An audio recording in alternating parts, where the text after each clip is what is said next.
Convinced the better interest of Central Florida was at stake, Anderson did print something. And his old friend Billy Dial went so far as to assist in the land acquisition. There's a man by the name of Bill Fairchild, who now dead, that was president of the First National Bank of Winter Garden. And he had a piece on the perimeter. It wasn't absolutely essential, but it was desirable. And so they offered him we offered him $1,000 an acre, and he wouldn't take it. And so that was the extent of my authority. Excuse me. Came back, and they finally said, well, go back out and offer him $2,000. Up to $2,000. We got to $2,000, he still wouldn't sell. I said, Bill, why won't you sell? He said, well, what would I do with my cows? I said, well, how many cows you got? I tell you, he says, 38. I said, well, $2,000 an acre, you could hold a barbecue. But he died still owning the property. Another 40 acres right in the middle of the property. The owner just wouldn't sell. This time, Anderson sent them to a local attorney, Martin Siegel. The only clue they had to the man, I never got the man's name, was that he liked Bear Bryant, the Alabama football coach. And it so happens that Martin Siegel knows Bear Bryant. So they told Siegel that, and that's all he needed. You know, anybody who's a fan of Bear Bryant, you know, Christ, you can't stop him when he starts talking. So Siegel went out and just chatting with him, you know, and he said, I understand you're a friend of my old pal, Bear Bryant. You think he's going to win Saturday, you know? And hell, it was made. A stockbroker in California by the name of Dick Holacek, who got word from a Disney official who had an account with him that this was coming long before we got to the announcement stage. And so Dick flew over and went to the Sun Empire real estate office in Kissimmee and said, I want to buy anything I can out there in a certain area of town. And so before he had finished on that day, Dick had bought $500,000 worth of property. And he had swung it on $10,000 worth of options, which he couldn't pay for because he didn't have the money. So he jumped back in the plane, flew back to California, borrowed the $10,000 from his friends and a mortgage on his house, then came back and picked up the options. And a couple months later, he sold the whole package for $1.3 million cash. Big money was changing hands. Charlie was tracking rumors. And Bob Foster, mastermind behind the land acquisition scheme, was planting them. We had, from the local newspapers that we had subscribed to and were receiving back in the coast, we knew the name Charlie Wadsworth very well. And what a fine job Charlie would do in ferreting out difficult news issues. And in town on a couple of occasions, comment was that Charlie was going to be coming in, and they would tuck me away to avoid that confrontation. In departing, I would go to Seattle, go to Kansas City, and down to Wichita to visit my mother. The only way you could get to Wichita from here was to go through St. Louis. So I would be very obvious about purchasing an airline ticket to St. Louis. And in a few weeks, the rumor was out that it was McDonnell Aircraft that was interested in the property. On Sunday, October 17th, Emily Bavar, editor of the Florida magazine Orlando Sentinel, broke the identity of the mystery industry. No one believed her. By Thursday, October 21st, they believed her. Well, I was on a junket to California. Mr. Anderson, editor and publisher of the Sentinel, had been invited and couldn't go and asked me to go in his place. So it was not an assignment. It was a trip in celebration of Disneyland's 10th anniversary. And I was one of several Central Florida reporters who was out there at the time.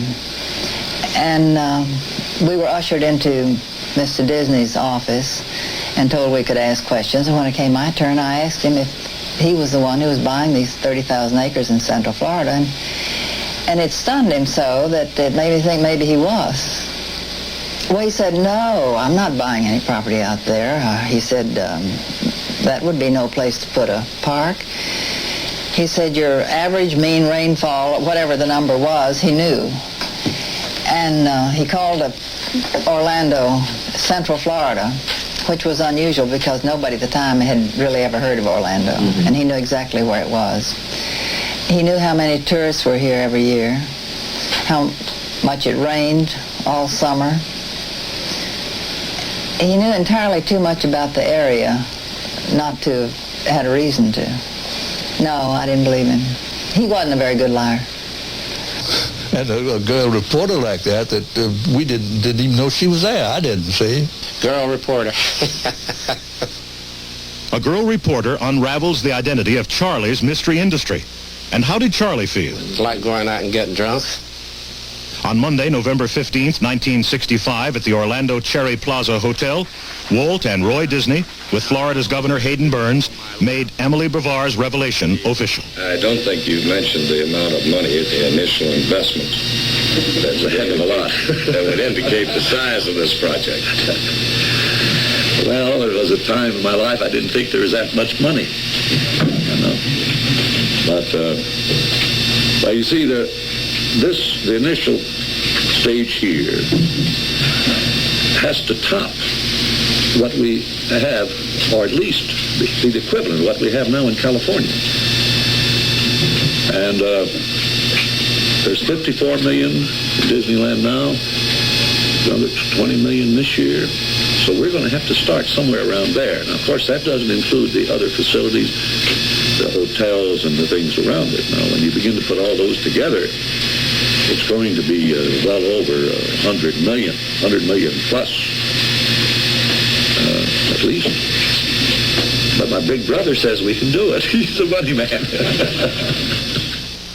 On 27,000 acres in southwest Orlando, purchased from more than 100 property owners at a total cost of $5.5 million, Walt Disney was going to build the world's largest tourist attraction. It's indescribable.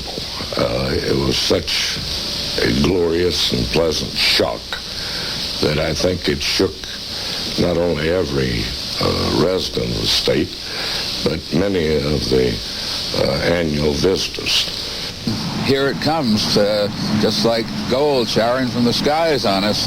Bill Amidon, who was chairman of the Tourist Commission, walked into Tom Brownlee's office in the Chamber of Commerce on the day the announcement was printed in the paper and slapped the paper on Tom Brownlee's desk and said, "Mission accomplished. May I be discharged now."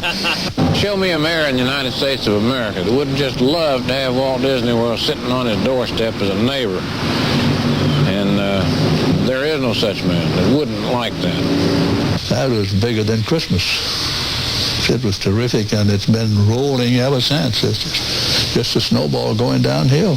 When the announcement was made, well, I think that 95% of this county was thrilled to death. Perhaps a few of the old-timers weren't, and that's natural. They don't want to change. But my reaction was, this is the greatest thing that's ever happened to Florida.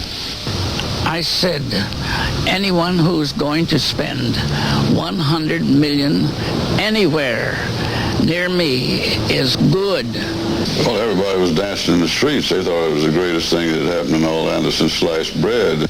But Walt and Roy said with no uncertainty that there will be no Disney in Central Florida without the necessary legislative approval.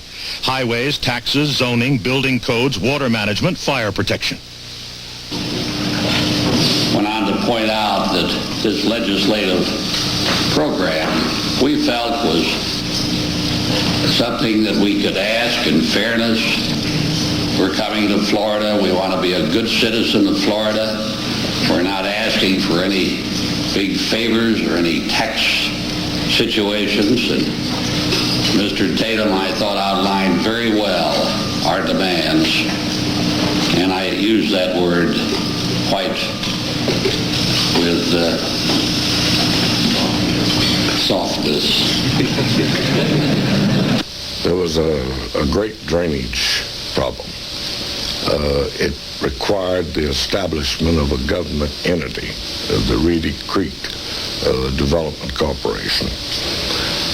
Not just for Disney, but because this area encompassed many other lands outside the boundaries of Disney.